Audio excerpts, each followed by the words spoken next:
lose, never gonna win. Long as you're happy, you're always gonna grin. You get out what you put in. You get out what you put in. Never gonna lose, never gonna win. Long as you're happy, you're always gonna grin. You get out what you put in. You get out what you put in. You get out what you put in. We are live. I've got the lovely Kathryn with me. How the devil are you? I'm good, thank you. Enjoying the weather. How are you? Yes, it's quite ironic that we're talking about the weather, isn't it? Yeah, it's a nice day today though, so I'll take sort of 26 degrees. It's when the warming hits 40 degrees that I'm starting to struggle. Well, probably about 27 actually. I think we're okay in the UK. Whereabouts are you? I'm in Surrey, which is London, just outside London. So Yeah, so Farnham you and Surrey. get it quite warm there as well. Yeah, probably But not quite as nice as you get it, but you've got maybe a sea breeze. We get a lovely sea breeze, which is absolutely superb. So, Kathryn Frimond, for people that don't know who you are, let us know a little bit about who you are and what you do. Yeah, thank you. So I'm Kathryn Frimond. I run a business called Your Local Bookkeeper, which does what it says on the tin, is a bookkeeping practice. But where I'm a bit different is I focus mainly on sustainable and sort of purpose-led businesses. Most of my clients are doing something for good. I wouldn't be accepting maybe an oil company onto my books. And then sort of that's my bread and butter. But what I am starting to do and what I'm working towards is helping accountants and bookkeepers become more sustainable in their business and showing you how you can be greener, basically. Excellent. We were just having a little chat before the show, and yeah, it's getting warmer. Like you say, there's fires in Hawaii and Canada and goodness knows what else. You're popular. Have you seen all the comments coming in? Yes, like your fan club. So we got Kirsty, Steph, Nicola, Ben, Demetrios, Natalie. I promise I haven't paid them. Ravi coming in as well. So hello to everybody that's watching. If anyone's got a question for Kathryn, then please just come in and shout out the questions. So yeah, we know each other from the Six Figure Bookkeeper, don't we? We do, and all the amazing things that they do, and how everybody in that community is absolutely wonderful. So that's all great. Yeah. But then we were chatting about sustainability, and you need to come on my show. Come and talk to us about sustainability. So first off, what is sustainability? Right. So sustainability to me is about how I'm making an impact on the planet, for a positive impact on the planet. So not taking more from the planet than I'm just going to shut those comments because they're distracting me. Not taking more from the planet than I'm putting in. And then the next step for that is to put more back, give more back to the planet than you take out. And that might be sort of green initiatives, like not using the things you see all the time, like not using plastic, reducing your carbon footprint, planting bee bombs, things like that. But it's also for me about people and just being a kind person as well, and making sure that we live in an equal world and giving back, basically, more than what I take. Absolutely. And oh my goodness, we're going to be here all day talking about this, aren't we? Because I could be. I'm sorry. No. I think it's important. I think the biggest worry that we've got is if I do my little bit, that's not making any impact at all, because you see airplanes flying overhead, you see people driving big gas guzzling cars and stuff like that. And it's sort of like, why am I walking everywhere and they're driving that great big car? The off-roaders through the centre of Sidmouth. Yeah. There's only curbs that you need to worry about, and you shouldn't be on the pavement. So come on, Kathryn, what got you into all of this? Yeah, so I've always been into kind of the planet and living on it. It's not really something I'm into. It's not a hobby. I like living, and I like the planet that we live on. But I think a real trigger for me, I read a book called The Uninhabitable Earth by David Wallace Wells, and I'll drop a link in the show notes. But it's probably a little bit outdated now, but it's quite a harsh reality of what can happen if we allow the planet to warm on the trajectory it is. And we're already starting to see some of those things. So the fires is definitely one of them, flooding. We're going to see displacement of people because habitats and places where people live are going to become unlivable. And I can't think what else he has in there, mass migration, things like that, as well as like food shortages, where everyone knows about bees being pollinators. And it was a real wake-up call for me of, wow, this, and 2050, I think, is there's something called the Paris Agreement, which lots of countries have signed into, or in America's case, unsigned into and signed back in again, to reduce global warming to 1.5 degrees by 2050. 2050 is too far away. We're already on that trajectory. We're already seeing it. So I read that book, started to get more into it. Definitely when I was pregnant with my son, I was kind of shopping at zero waste shops. I still do all this, but really, really shopping at zero waste shops, thinking about how I can make a difference. And then I think with anyone, when your child's born, there's a little change, isn't there? And you think, I need to make a difference for them, not for me. And I was saying to you before we came on, Ashley, that I read a post on LinkedIn or something from a scientist that had said when they started working in sustainability, now this problem started, and the first record of this problem was 100 years ago. So we've had 100 years of this knowledge. Wow. Knowing to sort it out. But it really started, the movement really started in like the 70s, I think. And he said when he was first studying this, he was worried about his grandchildren. And then he had children, he started to worry about his children's lives. And now he's at a point where he's so worried, he's now worried about his life. And he's 50, maybe. Yeah, a youngster. This is happening in our lifetime. Yeah. You just have to look at the news.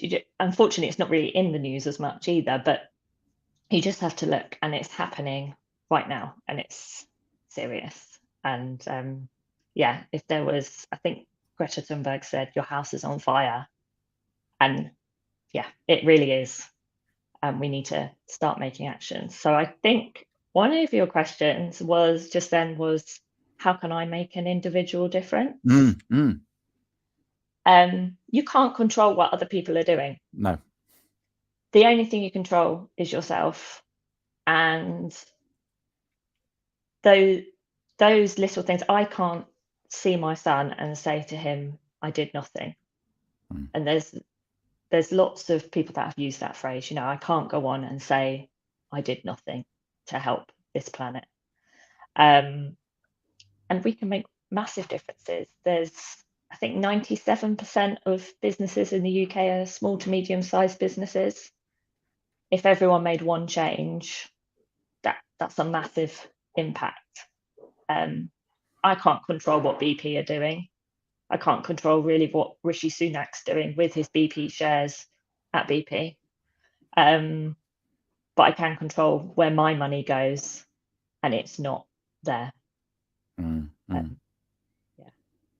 So what's the easiest thing? Doom and gloom. No. You only need to watch the news. You see. I can't remember where it was. I think it might have been Canada, but there was a picture of flames coming over the ridge, as it were, and people sat on the beach because that's the only way they can get away from the fire. You cannot imagine what it must be like. What's on the news? Yeah, you can't imagine what that is like. What's only on the news is only a fraction. That's that's the sort of Western world being affected. Like when it's in California and some celebrity's house burns down and people are interested. There's lots of other things that are happening in poorer countries. And this is something that really gets my goat as well, is that in poorer countries, they've created no carbon. They're not developed. They've not created the carbon that we in the UK or the United States have created, but they're the ones that are going to suffer. They're the ones in that kind of mid belt, as you look at a map of the world, they're the ones that are going to be displaced and going through drought and famine.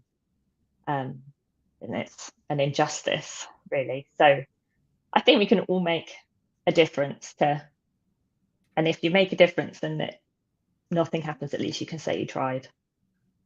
Yeah. Okay. So what things could we be doing now? So we've got all these people are watching. What could we all do? What could we all do? This dead simple, and it's not going to hurt me. So the first thing to do is measure your footprint. There are tools out there now where you can plug in your Xero app, or I think QuickBooks, there's probably something, Sage have something. You can plug in your accounts and you can create a carbon footprint off the back of it. Wow. Okay. There's a whole other conversation about how accurate that is, but it's a place to start. And it shows you, right, this is how much your commute is in carbon. This is how much, I don't know, your computers are in carbon. And then you can, once you know the facts, you can take action. And that's where I'm helping accountants and bookkeepers do that, is giving them that accountability and the tools to take that action. So a great example is your pension. The best thing you can do for the planet today is change where your pension is, because money talks. And if you are investing in fossil fuels, cigarette companies, like arms dealerships, all those things that you think, you can move your pension, and you can move it to a green, more sustainable pension that's investing in wind farms or solar power or biodiversity, carbon capture, things like that. And if you think I've probably got 60 grand in my pension. That's a lot of money to move, and if everyone did that, it speaks volumes. So measure your footprint. I'm going to go with 2. Measure your footprint, change your pension, and follow me. There you go. Yeah. No, 3. Perfect. Follow you. Where do we follow you, Kathryn? So I'm on, you can connect with me on LinkedIn. That's fine. Kathryn Frimond. You can connect with me over on Instagram, which is @your_local_bookkeeper, which I will just copy and put in the comments. Fantastic. How do I do that? I don't think you can. I've put it in our private chat. There you go. And then it's in there afterwards. Yeah. And you can join my Facebook group as well, which has got over 100 other bookkeepers and accountancy professionals in there, all talking about the same stuff. No, perfect. And it's not just for bookkeepers and accountants. People like you, Ashley, can come in, and that are working in the sector, software providers. Everyone's welcome. No, this is superb. I've got a question from Claire. Oh, okay. How do you find out how bad your pension is? Great question. There are specialist I'm not 100% sure is the answer. There are specialist pension providers that can help you determine whether you're in a good one or not. I can recommend work a bit with a company called Path Financial that do that. And I think Aviva is the one they've got an ethical fund. So lots of these pensions have ethical funds, and it's a case of going in and ticking a box. So Nest Pensions, for example, have an ethical fund that you can go and tick the box. And I'm not in any way a pensions advisor, but my understanding is that ethical pensions, so things that invest in renewables, things like that, are now on par in terms of gains as the oil and gas industry. Perfect. So you're not going to lose out on money. So Steph is going to start looking at us, and I think this is the thing, Steph. Well done, Steph. So many of us have no idea where our pension's invested. So yeah, get on the phone, fill out an online form, whatever it is. Can you move all of my investments to ethical funds? And like you say, and if we start doing that, then surely, because everyone's investing there, then they're going to do better than the other funds anyway. Exactly. So that's something. Look, I'm going to do that.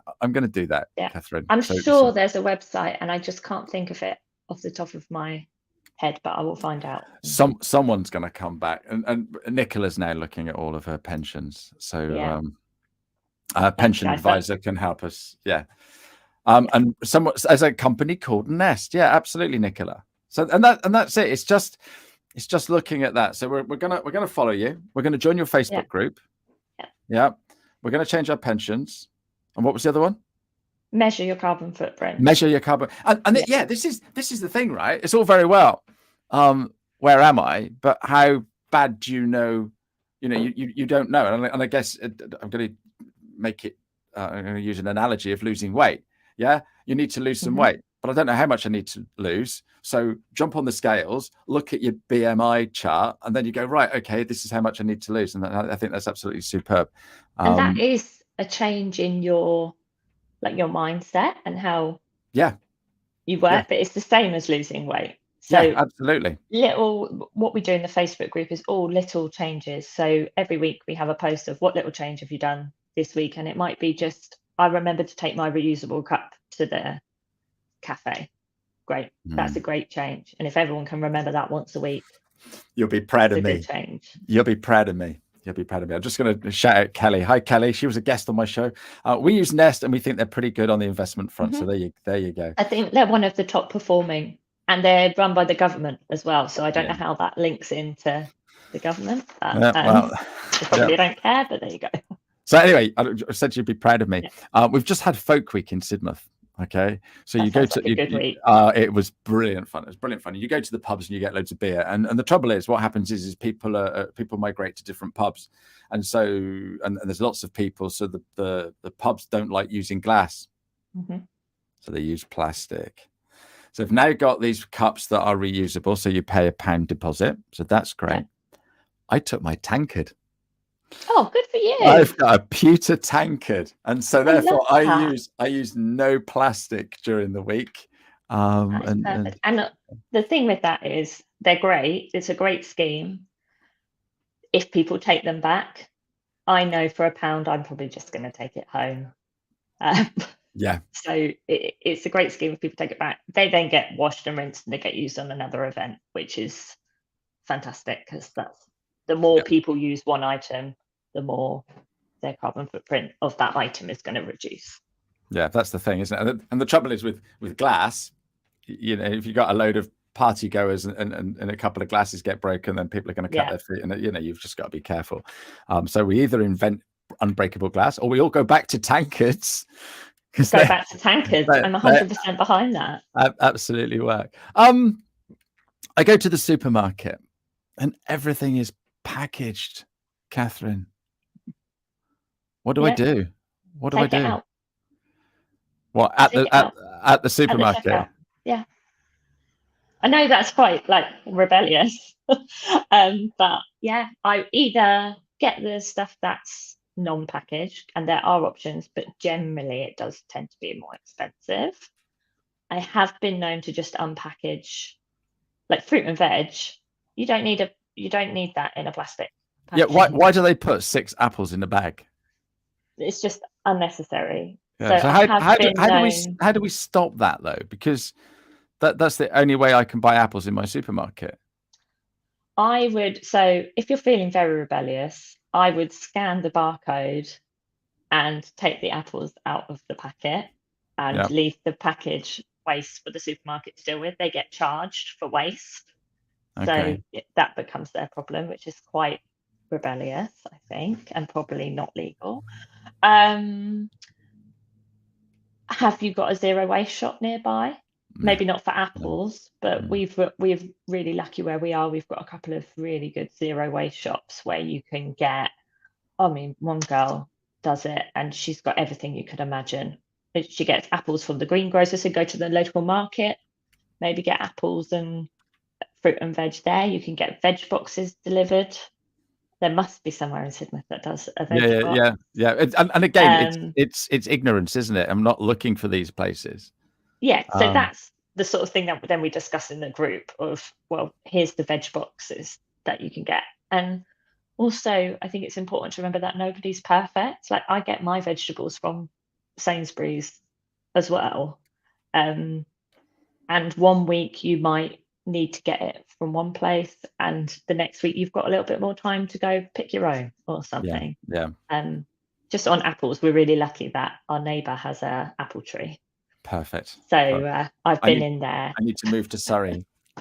Yeah, there's downfalls too. There's a lot of Land Rovers in Surrey that go around the streets. Well, you need them in Surrey because the hills are like that, and there's no tarmac on them.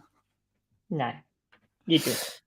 So you run your business. You're doing local bookkeeping, so you've got loads of lovely clients, and so this is like a side passion project for you. Yeah, it is. And I realized, actually, we talked about the Six-Figure Bookkeeper Club. It was through doing that program that I realized that I was working with clients that I didn't like. Yeah. And we talk about this a lot in that group, and clients that just don't align with my values. Why was I working with these people? So now all my marketing is targeted at purpose-driven businesses. But yeah, as a sideline, I realized sort of that we've got this huge community of accountants and bookkeepers, and collectively we can make a massive impact. But not only that, there's opportunity to make money for accountants and bookkeepers in sustainability. Large companies like your PLCs, like Tesco's, Sainsbury's, they have to report now on their carbon footprint. They have to have a net zero plan in place. So just to tell everyone, net zero is where you've reduced it as much as possible. Whereas a lot of people talk about carbon offset, which just, well, as it says, offsets your emissions. You're not trying to make a reduction. You're buying your way out of a problem rather than doing the right thing. Yeah. And they have to report on their net zero plan. And as part of that, they have to report on their suppliers. And their suppliers are the SMEs that bookkeepers and accountants are looking after. And as trusted advisors of businesses, these companies are going to start asking us, how do I get a net zero plan together?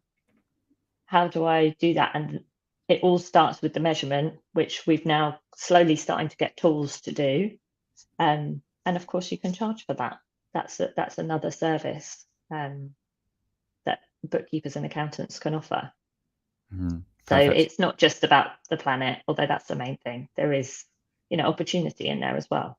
Yeah. But look, if it's going to cost us loads of money, we're not going to do it because we've got bills to pay and stuff like that. But like you say, you can actually help use it to help make you better, help make your service better, and things like that. Now, Nicola's come up with a great question. What is a good carbon footprint? I think it depends. That's a hard question. I think it depends on your business. So I was a sole trader last time I had my practice calculated. I had one subcontractor at the time, and my carbon footprint was 5 kilograms CO2e, which is like equivalent. So mine was really low. But I don't do anything. I don't go anywhere. I come to the office. I don't go anywhere. We've got solar panels. I drive an electric car. I'm very conscious of what I'm doing. So mine was very low. For someone like Nicola that has 3 or 4 staff, hers will be a bit higher again still. Someone that has an office, it's going to be higher again still. So I don't think there's anything like as a good carbon footprint, but as long as you are reducing as much as you can the impact you're having, that's where the difference is. And that's how you would then maybe get certified as net zero, is when you've done all those adjustments. So my carbon footprint's really small compared to, I don't know, Sage's carbon footprint. Yeah, sure. But Sage are doing all the right things to get their footprint down. So that was a hard question, Nicola. Thank you. Yeah, but I guess let's and I don't know how the numbers work, but let's say my carbon footprint is 10. If I can get it to 9, I'm doing something.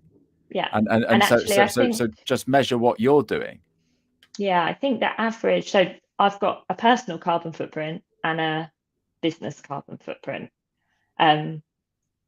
I think the average for a person, including, things like holidays, things like that, is about 10, as you say. So if you're below that, the WWF have a really good carbon footprint calculator for personal carbon footprint, and it takes into account things like what do you eat, where do you get your food, how often do you fly, things like that. Now, I don't fly because I'm petrified of it. So that automatically brings my footprint right down. Absolutely. And that's the other thing. So we, I'm a chef. I married a chef, so we cook all our own stuff. So we don't have any ready meals and stuff like that. So our carbon footprint is going to be a bit lower, isn't it? Yeah, depending on, it will. I think it depends where you get the ingredients from as Sure. well. So a mass-produced beef from Sainsbury's is going to have a higher carbon footprint than if you go to your local farm shop and literally eat the cow that you're looking at. It all depends on how it's a whole different subject, but it could all go into like what the animals are fed. The majority of the Amazon rainforest that's been knocked down is for things like palm oil and soya is what feeds cattle. So if you can reduce your, like, I'm a meat eater, but if you can reduce how often you're eating meat or where you're getting that meat from, that's going to reduce your impact as well. I think it's just being conscious and thinking, hang on, before I buy this, what impact did that have on the planet? How did it get here onto my plate? And also, how are those animals treated? Yeah. Pavel raises a good point here. He's saying that basically we've killed the local economy because we've got supermarkets, we've removed the greengrocer. But luckily in Honiton, there's a conscious greengrocer turns up at the street market every Saturday. So perfect, Pavel. Thanks for that. And I guess really difficult. If we start looking, we're going to find these places. And I think that's the thing is if you change your car and you look, you buy a red car, you might see loads of red cars. So if we now start talking about this, we'll start seeing stuff and start thinking about stuff. Yeah. And like the zero waste shop near us does really well, but there's been a couple that haven't done very well. And there's been a lot that, because it's easier to go to the supermarket and get your pasta in the supermarket, but it's so easy to go to the zero waste shop as well. It's changing your habits, isn't it? I can't remember how long ago it came in, but we all take bags to the supermarket now. And when you don't think anything of it now, do you? When that first came in, taking bags to the supermarket, why would you do that? And now when you see someone buying a bag at the supermarket, you're like, they're like a smoker, aren't they? Or judgment. Oh, don't get me started on vapes either. That's a whole other. Oh, well, this is because that's single use, right? So. Right. Okay. A whole other conversation. But you didn't think anything about you don't think about taking your bags to the supermarket anymore. Not at all. You probably don't. Once you get into the habit, I take my reusable cup everywhere. I always have a water bottle with me because I hardly ever buy plastic water. Like, I can't think the last time I bought plastic water either. No, totally agree with you. And there's a lot of people out there that are happy to fill a bottle, which is great. So it's a legal requirement in the UK if you're eating in a restaurant, they legally have to provide you with tap water. Oh, so you don't have to accept. I'm sure I read that. I could have said that really factually and it not be true, but I'm sure I read that somewhere that they have to provide it. This is true. Every pub has to provide you with tap water. Tap water, yeah. Free of charge. I'm sure it's the same for restaurants. But it's definitely pubs, because I know somebody that used to live in a pub that wasn't a pub anymore, but legally, if someone knocked on the door and said, "Can I have a glass of water?" he had to provide them with a glass of water. And if someone knocks on your door, you're going to give them a glass of water. Well, yes, of course you would. Anyway, aren't you? Of course you would. Or fill their water bottle. Yeah, and there's great things now. You probably saw when you were at Accountex in London, in the Excel, they had refill stations, and they've got them on beaches, all sorts of places. Yeah, and it's just like you say, it's being aware of these things. It's changing our habits. taking our tankard to the pub. Love that. Yeah, it's cool as well, and it's always a good talking point. I did say that we could talk forever, but we do have to end. We do have to end the show. You've been a lovely guest. I'm definitely gonna sort my pension out, and I'm definitely gonna join your Facebook group. So make sure you drop the link in here.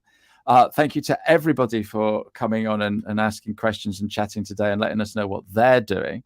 I've got one more question for you, which is the only question I'm going to ask you that was on our list. But I just want to go to my guest next week, who is coming from the States. So it's all right. It's on Zoom, so he won't be flying. But I've got Matt Banken. He's going to talk to us about marketing for accounting and bookkeeping practices. So I'm looking forward to having a chat with Matt.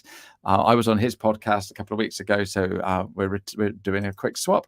So, Kathryn, my last question to you: when you were at school, and this links to my post that I did today as well. When you were at school, what did you want to be when you grow up? And I know the answer to this because I've seen your thing. But tell us what you wanted to be when you were at primary school. What do you want to be when you grew up? I did work not when I was at primary school, but at secondary school. I did a work experience in a nursery, as in like a child's nursery.